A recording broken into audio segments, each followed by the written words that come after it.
For 12 winters, Walter Grady had walked the same cracked sidewalks of Brooklyn, his silhouette known to every vendor and stoop. He was easy to miss if you weren't looking, a thin, silver-bearded figure with a regulation-issue green backpack that had faded with time and weather. He never asked for handouts, never raised his voice. He collected cans quietly and disappeared before dawn, always careful not to linger in front of the same storefront too long. The locals referred to him without malice, just resignation. That quiet vet. The one who never caused a scene. He was part of the city's background noise, like the rustle of plastic bags in alleyways or the low hum of subway trains at night. To most, Walter was a ghost in the living world. But what few people knew, what even those who passed him daily had never thought to ask, was that Walter Grady had once been a staff sergeant in the U.S. Army. 3 tours. 2 in Iraq. 1 in Afghanistan. He had driven convoys under fire and pulled fellow soldiers out of burning wreckage. His hands, now calloused and cold, had once carried wounded men through sand and smoke. He had been honorably discharged in 2004. The medals he'd earned were mailed to him in a box he never opened. In 2008, his wife Margaret was diagnosed with a stomach virus by the VA. It was cancer. By the time they corrected the mistake, it was too late. She died within 6 months. Walter never recovered. Not from the loss. Not from the bitterness. He declined counseling, rejected help from his brother in Maryland, and sold the rent-controlled apartment they had shared for 20 years. He donated the money to a charity Margaret had once mentioned in passing, something to do with children's books for inner-city schools, and vanished into the streets of New York. He'd made peace with being no one. He moved from one overhang to another, one church basement to another park bench. He kept his routines tidy, like an old soldier still honoring the code. He never stayed too long in one spot, never asked for anything twice. When offered food, he took just enough. When offered words, he nodded and kept walking. Sometimes it's easier to be nobody than to be somebody who failed the person they loved most, he once told a soup kitchen volunteer who left him a warm thermos of coffee and didn't try to force conversation. On a bitter Wednesday in November, with snow in the air and the temperature sliding below freezing, Walter's steps led him to Morelli's Corner Market. He hadn't eaten in 3 days. His strength was waning, his fingers stiff from the cold.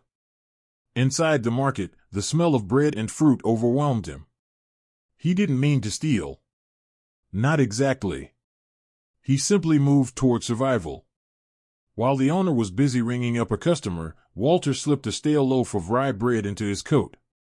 It was past date, not even soft anymore. But it was enough to keep his legs under him for another night in the cold. Mr. Morelli had recently installed security mirrors, paranoid after a string of shopliftings. "Hey! Stop right there," the man shouted, snapping the receiver of an old wall phone into his hand. "I'm calling the cops." Walter didn't move. Didn't run. He just stood in the middle of the small store, the loaf of bread still visible in his half-zipped coat. "I just needed strength to live one more day," he said softly. 2 patrol officers arrived minutes later. One was an older man who had seen too many winters. The other, Officer Jenkins, was younger, newer to the force, his hand trembling just slightly as he reached for the cuffs. "You really a vet?" Jenkins asked, spotting the worn dog tags beneath Walter's scarf. "This ID looks ancient." Walter nodded. "I used to be someone useful." "Not anymore." "You know I have to take you in," Jenkins said, almost apologetically. Walter didn't protest. He held out his hands. The cuffs clicked shut over skin stretched thin by years on the street. At the precinct, Walter was processed like any petty thief. His shoelaces were removed, his belt taken, and his few belongings, dog tags, a frayed photo of his wife, a dented metal coin with the Army insignia, were dropped into a plastic bag. His public defender met him just minutes before the arraignment. The man skimmed the case file, barely glancing at Walter's withered face. "We'll ask for time served," the defender muttered, already distracted by his next case. Walter said nothing. The next morning, he was led into Brooklyn's municipal courtroom in the same wrinkled clothes he'd slept in. No family waited in the gallery. No character witnesses. Just the dull shuffle of court clerks and the click of reporters' keyboards, hungry for stories about real crimes. Case number 47293. State versus Walter Grady, the clerk announced. The prosecutor stood, young and polished. Your Honor, the defendant was apprehended while stealing a loaf of bread from a local grocery store. Given his history of previous minor offenses and lack of a permanent address, the state requests continued detention until trial. The judge, Michael Carmichael, barely looked up from the file. His reputation was that of a stern man, efficient, unsentimental. He flipped a page, then paused. Mr. Grady, how do you plead? Guilty, Your Honor, Walter said. There was a smirk from someone in the back row. The judge's eyes flicked up. Walter Edward Grady. Former Staff Sergeant. United States Army. His voice trailed off. Something in his expression shifted, his hand gripped the bench until the knuckles turned white. He looked again at Walter, then back to the file, then again at Walter. Without warning, Judge Carmichael stood. The room stilled. Judges did not stand during routine arraignments. Court will take a 15-minute recess, he said, his voice suddenly thick. The defendant will remain in the room. And then he left. In his chambers, the judge opened a drawer and pulled out an old, creased photograph, a platoon of soldiers standing in desert fatigues, the wind tugging at their uniforms. In the back row, tall and solemn, Walter Grady. The judge stared at the photo, then turned to his computer, searching a military database. A few minutes later, he found the record he already suspected would be there. Walter Grady. Bronze Star. 3 tours. In 2003, during a chaotic evacuation outside Fallujah, Walter had carried an injured medic through mortar fire, saving 17 lives. The medic's name, Private First Class Michael Carmichael. The judge sat back, breath catching in his throat. It was him. The man who had just pleaded guilty to stealing stale bread was the man who had once saved his life. When Judge Michael Carmichael re-entered the courtroom, the silence lingered like fog. He moved slower now, not with hesitation, but with the weight of something remembered. As he resumed his seat, he no longer looked at Walter Grady as a stranger. His eyes searched for the man who had once hauled his broken body across enemy lines under a blackened sky. Mr. Grady, he said, and there was no gavel this time, no strict decorum. Do you have a place to stay? Walter blinked. No, Your Honor. The judge tapped the bench lightly. Charges dismissed. Case closed. There was a rustle in the room, papers shuffled, a whisper, a sharp intake of breath. The young prosecutor opened his mouth, then closed it. He had seen Carmichael overrule plenty, but never like this. Your Honor, if I may, he started. You may not, the judge replied. The man standing before this court once carried me for 2 miles through mortar fire and smoke. I owe him more than a stale arraignment and a system that discarded him. The court recorder's hands paused over the keys. Everyone stared, including Walter, who said nothing. His eyes didn't change. He only nodded once, faintly. The judge stood again. This court will recess until further notice, he announced. Walter was released that afternoon. No fine. No holding cell. Just a man with frostbitten hands, a criminal record now sealed, and nowhere to go. The cold air outside hadn't softened, and Walter had no illusions about what came next. He walked away from the courthouse alone, returning to his usual circuit, back to a world where courtrooms didn't matter, and names were forgotten faster than they were spoken. But the city hadn't finished with Walter Grady. The court clerk, shaken by what she'd witnessed, posted anonymously about it on a local message board. Judge stands, dismisses case. Said the defendant saved his life in Iraq. Man had stolen only a loaf of bread. His name was Walter Grady.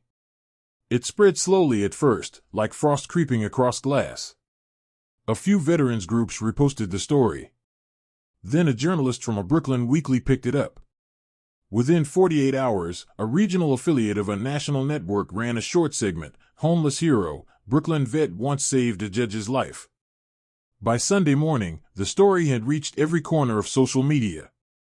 Hashtags began to trend, hashtag Walter Grady, hashtag Honor in Silence, hashtag Forgotten No More. Still, Walter knew none of it. He didn't own a phone. He hadn't touched a computer in 15 years.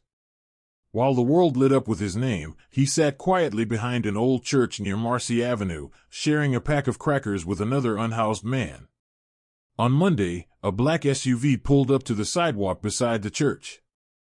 A sharply dressed woman stepped out and approached Walter. She was from the mayor's office. "Staff Sergeant Grady?" she asked gently.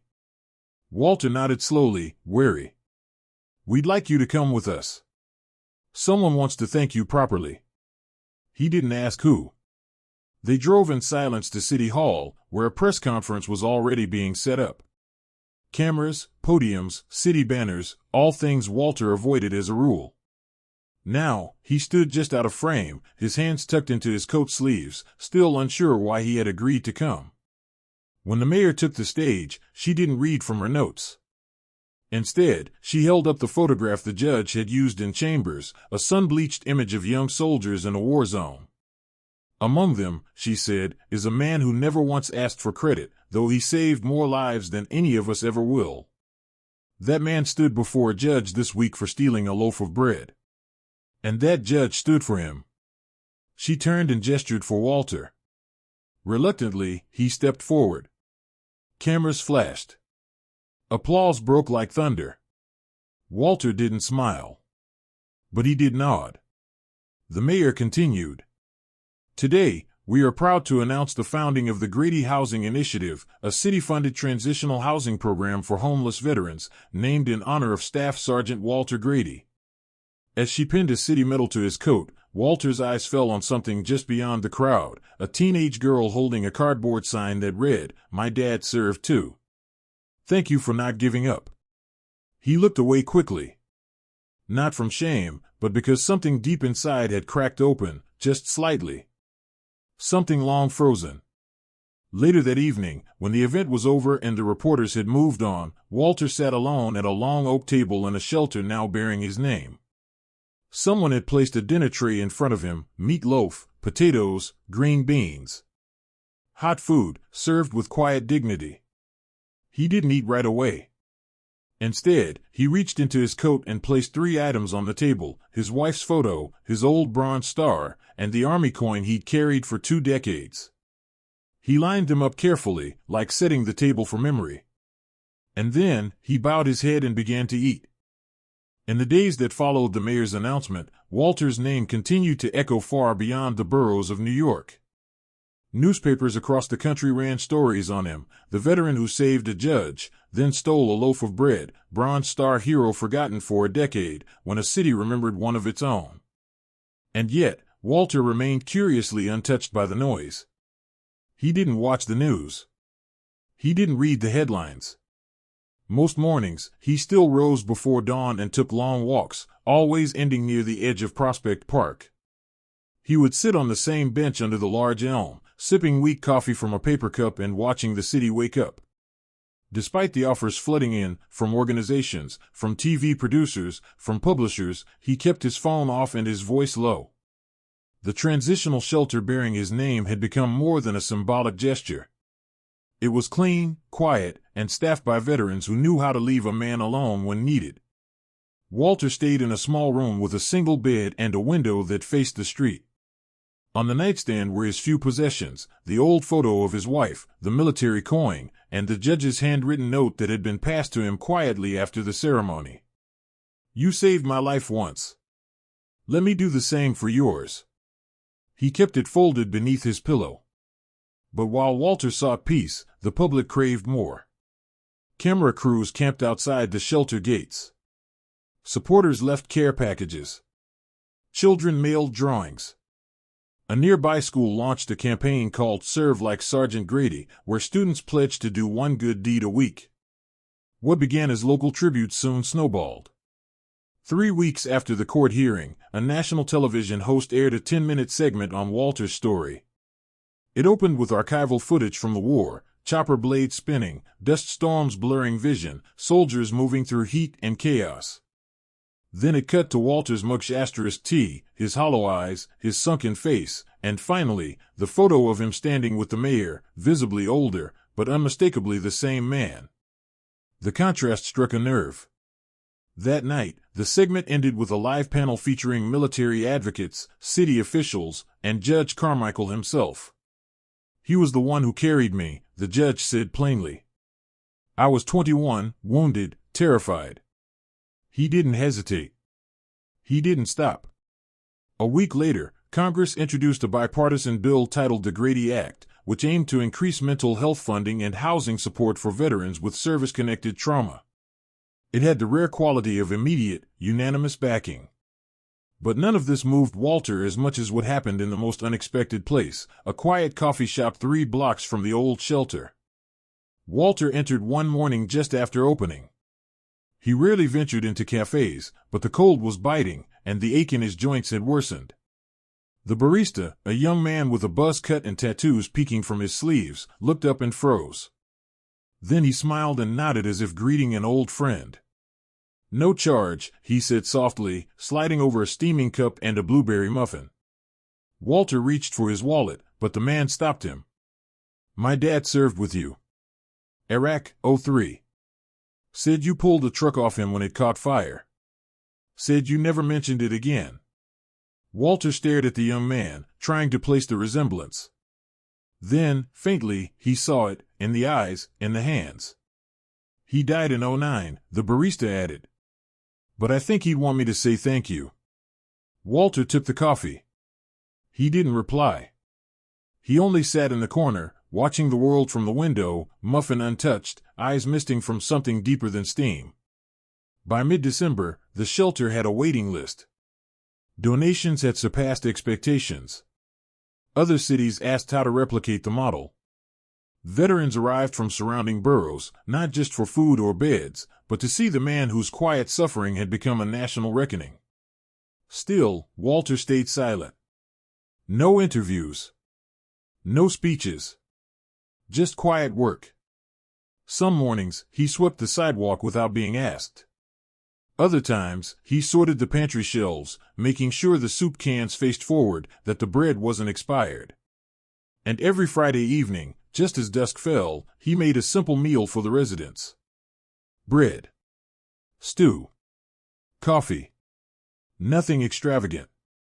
But he served each man and woman individually, looking them in the eye, remembering every name. No tray left untouched. No story dismissed. One night, a teenage girl appeared at the shelter doors. Her coat was too thin, her shoes worn down to threads. She had slept in the train station for 2 nights after fleeing a violent home. No one knew how she found the place, only that she clutched a drawing of a man with a beard, wearing a dog tag and handing someone a plate. Walter recognized it immediately. It was him, drawn in a child's hand. She didn't speak much that night. But she ate, showered, and for the first time in weeks, slept without fear. That moment, the quiet rescue, the unseen impact, was what mattered to Walter. One man. One plate. One life that might no longer be lost. By January, snow blanketed the streets of Brooklyn like a silence that forgave everything. Walter Grady's name no longer led every news cycle, but something quieter had taken hold, a shift in how people thought, and more importantly, how they acted. The Grady Housing Initiative became a model for other cities. Boston, Chicago, and Seattle launched similar programs. Faith groups, community boards, and even private restaurants adopted donation systems to redirect food to the hungry. It was not charity, it was dignity. Walter watched these changes from a distance, as if observing another man's life. Though his name was everywhere, from newsletters to bulletins on VA hospital walls, he refused to become a symbol. When asked to appear at a national conference on veteran homelessness, he declined with a handwritten note. "I served my country once. That was enough. Now let me serve a plate." Back in Brooklyn, a modest kitchen opened on the edge of the old Navy Yard, staffed entirely by veterans. It was called the Foundry, named after what it did best, taking what the world had forgotten and forging it into something strong again. Walter showed up each morning at 5:30 sharp, wearing the same threadbare coat and carrying the same green backpack. He never missed a day. He washed dishes, chopped onions, scraped the bottoms of soup pots without complaint. Most days, he left after lunch and took a long walk, always ending at the small bench under the elm in Prospect Park. If someone joined him, he made room. If not, he sat quietly, as if waiting for something he knew might never arrive. And yet, things had changed. People nodded at him now. Strangers offered warm greetings, but never too loud, never too familiar. Veterans he didn't know saluted him on the street. One left a folded flag on the steps of the shelter with a single line written on the note, "I almost gave up. Then I heard your story." Walter never replied to those notes, but he kept them all, folded neatly in a shoebox beneath his bed. He was still Walter. Still quiet. Still no one to most of the world. But not to the people who had been where he'd been. Not to the ones who now had a roof over their heads because of him. Not to the girl with the drawing, who had gone back to school, now living with a foster family arranged through the shelter's outreach coordinator. Not to Judge Carmichael, who sent a Christmas card with just 3 words. "I remember everything." In the spring, a memorial was installed in the City Hall garden, a simple bronze plaque, bolted to stone. No grand statue. No patriotic flourish. Just a still image etched in metal, Walter, seated on the shelter steps, handing a bowl of soup to a man even older than he was. There was no ceremony. It simply appeared one morning. Visitors found it weeks later and began leaving coins, military challenge coins, pennies, even bread crusts, like offerings to something sacred. On the first warm day of April, Walter sat at the park bench longer than usual. He had just finished a shift at the Foundry, where a young man named Trevor had burned his first batch of eggs but nailed the potatoes. Trevor had once lived on those same streets. Walter had handed him a blanket on his first night at the shelter. Now he wanted to open a food truck. He had plans, sketched in spiral notebooks. A name, too, Grady's Plate. That morning, Trevor had left a folded note on the prep counter. "I never knew my dad. But I know what a man looks like because of you." Walter had said nothing. He'd only nodded and handed Trevor a better spatula. Now he sat watching squirrels dart between benches, his hands wrapped around a chipped thermos filled with lukewarm coffee. The sun warmed the concrete under his boots. His coat hung open. For the first time in years, his dog tags weren't tucked under a collar. They hung free, swaying gently in the breeze. Beside him on the bench, a man in a business suit sat down, tired, eyes rimmed red. He didn't speak for several minutes. Then, hesitantly, he reached into his briefcase and pulled out a sandwich wrapped in wax paper. He held it out. "You look like you could use this," he said. Walter looked at the man, then the sandwich. Slowly, he accepted it. For a moment, he said nothing. Then, with a quiet voice that hadn't spoken much in weeks, he answered, "So do you?" The man nodded. They sat in silence. Birds chirped. Cars passed. The world kept moving. But for that one moment, 2 strangers shared a meal on a park bench, and it was enough. A few months later, the city library hung a framed photo in its entry hall, Walter in his younger years, desert sand on his boots, sun on his brow, carrying a wounded soldier. Below it, a simple inscription. "Kindness without question is enough."